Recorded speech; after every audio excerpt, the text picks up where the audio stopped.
Bienvenue à tous. Donc nous allons voir dans ces petites vidéos qui vont suivre, il va y en avoir, je sais pas, 4 ou 5. Je vais vous expliquer où aller chercher les informations, comment faire pour avoir un tableau comme celui-là par exemple. Je vais vous expliquer moi comment je fais. Encore une fois, cette chaîne est vraiment dédiée aux débutants ou aux personnes qui veulent gagner de l'argent sans vraiment se prendre la tête. Donc nous allons commencer par le trot. Et vous allez voir que nous avons des tas d'informations sur ce site, letrot.com. Et nous allons ici, il y avait qualification, et classement annuel. Et dans les classements annuels, vous allez voir les meilleurs des meilleurs. Vous pouvez prendre aussi bien en athlée, en montée ou les deux. Vous avez les entraîneurs, les propriétaires et les éleveurs. Et on va prendre par exemple les entraîneurs, classement complet. Vous voyez le rang 1, 2, 3, 4, 5, 6, etc. Mais ce qu'il faut faire aussi attention, c'est nombre de victoires et nombre de courses. Nous voyons ici, du Val d'Estaing, le nombre de victoires et le nombre de courses. Et nous voyons par exemple Terry, qui a un nombre de victoires pas trop mal, mais avec un nombre de courses impressionnant. 1343 courses et seulement 96 victoires. Alors que si on prend Derieux, 88 courses de gagnées avec seulement 315 victoires. Vous vous rendez compte que, évidemment, c'est pas du tout pareil. Vaut mieux prendre lui, vaut mieux prendre lui pour essayer de faire quelque chose, de faire une petite méthode avec une petite gestion tranquille, pour être sûr de gagner plutôt que lui. Maintenant, nous allons voir aussi autre chose. On va cliquer dessus, sur Derieux, en tant qu'entraîneur, et là, vous avez toutes les performances des chevaux. Et ce qui est bien, c'est que vous pouvez filtrer. Par exemple, avis d'entraîneur donné. Si vous voulez prendre que les avis positifs, on prend que cela. Donc là, vous avez les cotes au PMU qu'il y a eu et vous avez la place sur laquelle il a fini. 1 sur 10, 1 sur 8. 1 sur 8, mais là, c'était pas PMU. 1 sur 10, il a été disqualifié. Premier. Et vous voyez qu'en fin de compte, il arrive assez régulièrement premier. Voilà, ça c'est quand même quelque chose de pas mal qu'il y a sur ce site. Vous pouvez évidemment aller remonter dans le temps assez loin, il n'y a pas de souci, je suis en 2022.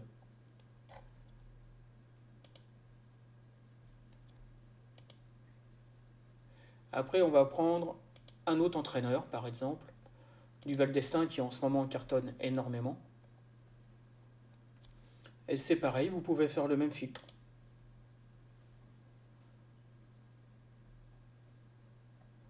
Même filtre, hop, avis positif, validé. Et vous pouvez voir à chaque fois qu'il gagne ou non. Par exemple, là, le 21, la date du jour à laquelle je fais la vidéo, 1,8, il arrive gagnant. La même course, 7,4, il arrive cinquième. Évidemment, si vous avez un choix à faire, on prend le favori au trot. Au trot, jouer le favori, c'est quand même la sécurité, c'est quand même mieux, car au trot, le favori arrive très souvent. Vous pouvez faire ça. On va prendre un autre entraîneur, on va aller sur lui, Monsieur Henry, et on va s'amuser à faire autre chose. Parce qu'on peut filtrer comme ça, on peut filtrer bien évidemment par l'avis des entraîneurs, on peut aussi filtrer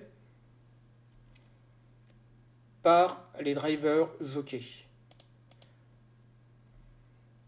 Abrivard Mathieu par exemple. Et là on regarde ce qu'il fait avec ce driver. Et vous vous rendez compte qu'il arrive quand même assez souvent. Après, est-ce suffisant pour faire une méthode pour vraiment pouvoir être sûr de gagner? Ça, c'est ce qu'on va voir assez rapidement. Même maintenant d'ailleurs. Voilà ce que je me suis amusé à faire. Là, c'est du Val d'Estaing. Et là, c'est Henri avec M. Abrivard. Et vous vous rendez compte que, alors oui, on est gagnant sur le long terme, mais sur 1 an et demi. Waouh! Avec une grosse perte. Donc sur 1 an et demi gagné, non. Voilà. Non. Après, on peut prendre par exemple avec du Val d'Estaing. Juste prendre l'entraîneur. Là, c'est Ernaud, Sébastien Ernaud, en tant qu'entraîneur et en tant que driver. J'ai regardé, c'est pas trop mal, mais vous voyez que voilà, 1, 2, 3, 4, 5. 5 perdants pour retrouver gagnant à 1,7. Ouais. Après, c'est pareil. 1, 2, 3, 4. C'est limite. C'est limite. Alors que si vous prenez du Val d'Estaing, là, vous l'avez ici. Là, il est gagnant. Il est gagnant. Il est gagnant. Il est gagnant. Il est gagnant. Il est gagnant. Vous voyez qu'il arrive quand même de manière assez régulière. Et 229 euros de gain. Alors, gestion 4 parce que je pars à partir de 4 euros tout simplement. Je fais une toute petite gestion. Hein. Ceux qui ont les moyens, vous mettez, allez, on va dire 20 fois plus. Et là, évidemment, c'est 20 fois plus. Voilà. Tout est question de moyens et de ce que nous avons et de ce que nous pouvons mettre.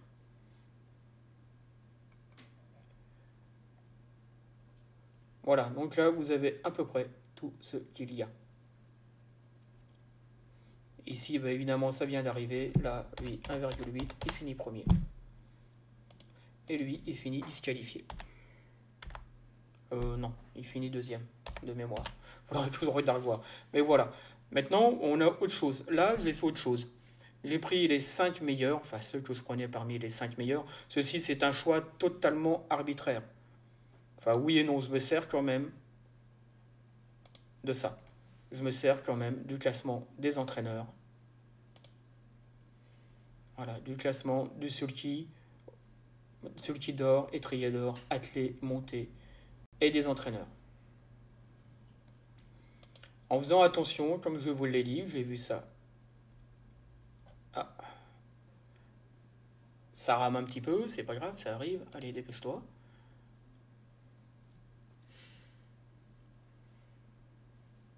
Voilà. En faisant attention quand même au rapport qui est ici entre le nombre de courses et le total de victoires. Oui, il est deuxième parce qu'il a un total de victoires important, mais vu le nombre de courses, euh, Bazir, Dorieux, tous les autres méritent beaucoup mieux que lui. Voilà, ça c'est mon avis et ce n'est que mon avis. Vous prenez lui par exemple, il a un ratio bien supérieur à tous les autres. Hein.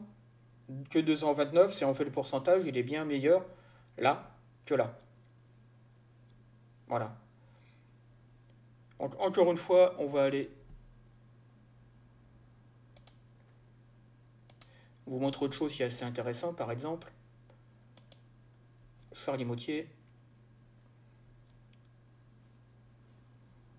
Eh ben. Bon, c'est pas grave. On va aller là. Là, je me suis amusé à faire quelque chose d'assez intéressant. Par rapport au filtre, on va essayer, on prend les cotes, on va essayer de savoir, voilà, donc ça, on s'en fout, non partant, on s'en fout, et on va enlever toutes les grosses cotes pour voir si c'est rentable.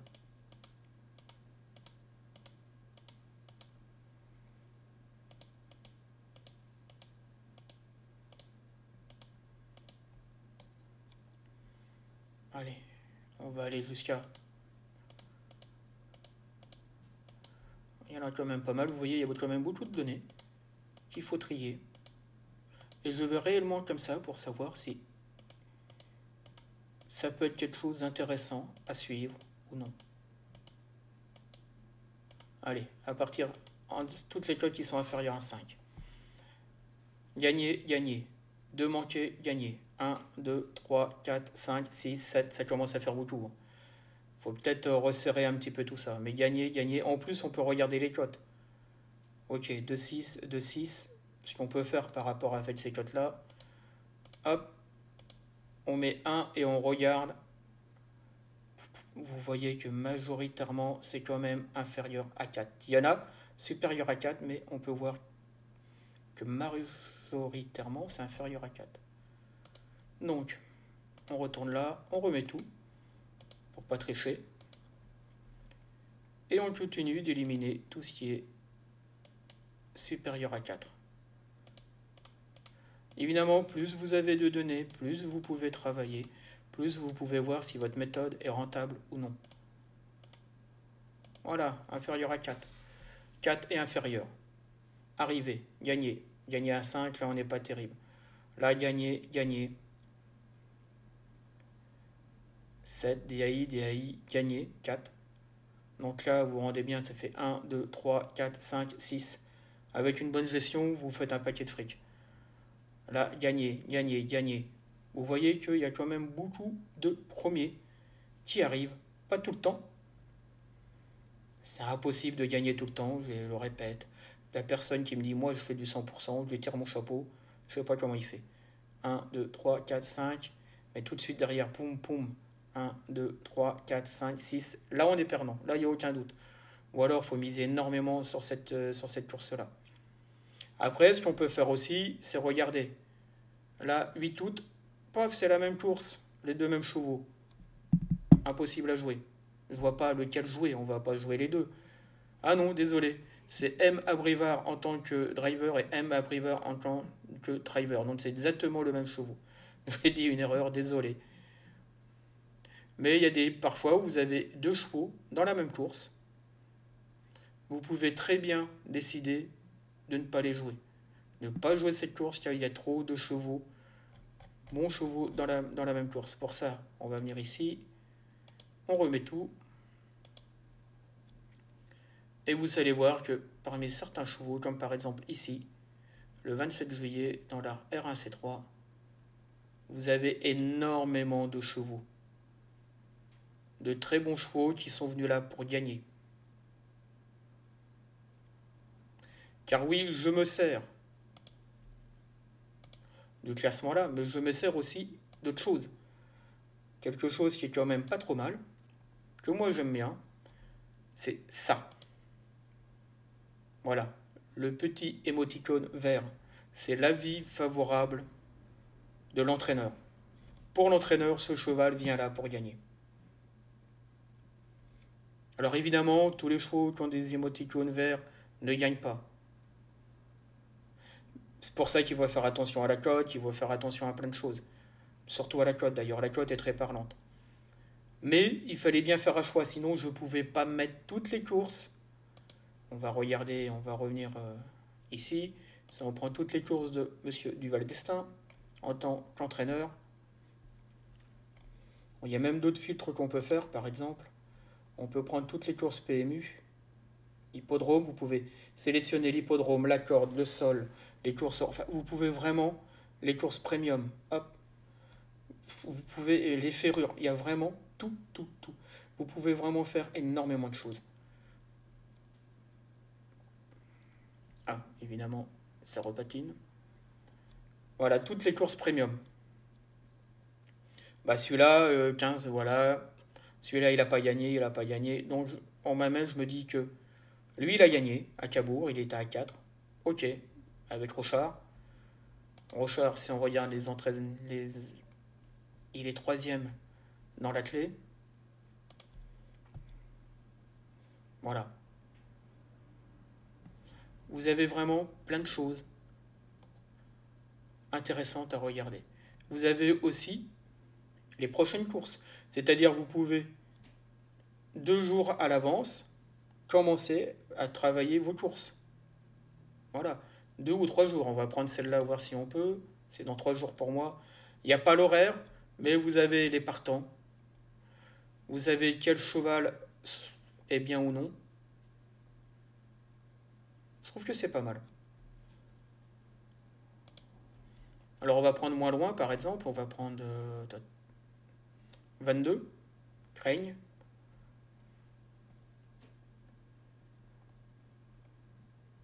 Voilà, vous savez tout.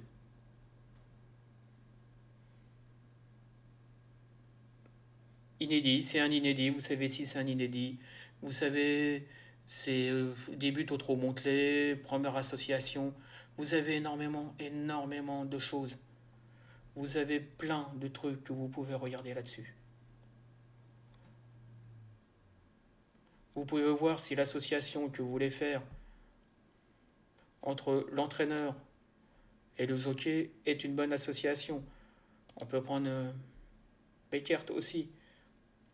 On va se dire pareil, on va faire pareil, on va filtrer. Enfin, vous voyez que Personnellement, je trouve que c'est très intéressant. Vous avez pratiquement les mêmes informations que dans Paris Turf, sauf que là, c'est gratos. Évidemment, au trot. Au galop, j'ai pas trouvé, mais il y a d'autres manières de faire, et ça sera dans une autre vidéo. Propriétaire, c'est plus belle performance. Ah, évidemment, premium, c'est quand même mieux.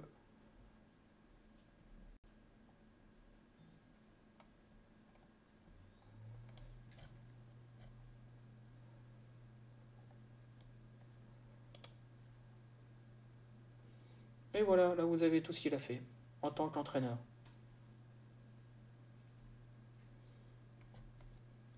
Voilà, cette vidéo va être finie.